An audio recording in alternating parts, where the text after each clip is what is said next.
Often I'm being asked about how patients are instructed, and we have standardized instructions we give patients before testing. Those ensure that patients are adequately taken off medications, that they don't drink alcohol or exercise very vigorously 24 hours before the test. They should not have caffeine or tobacco for at least 8 hours before the test. And again, we ask patients not to come after a 3-course meal into the lab. That could certainly affect things as well.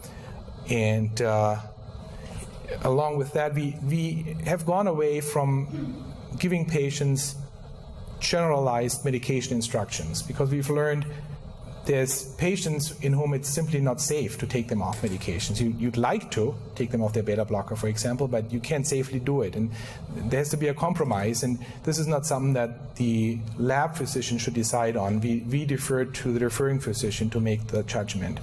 So we tell the patient, follow your physician's instructions. And then we separately, in the ordering system, give guidance to our physicians that order the test to make that happen. And ideally, you would want every medication that could potentially affect testing off for at least 5 half-lives.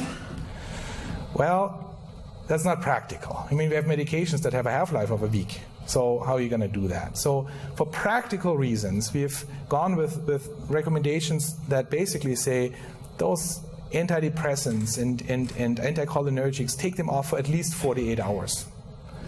That's better than nothing. That usually gives us a relatively clean test. It's not ideal, but it's practical. And then there are certain medications like blood pressure medications, beta blockers. If you hold those, you can actually get a rebound effect if you hold them too long. So we usually tell patients and physicians to just don't take them the morning of the test.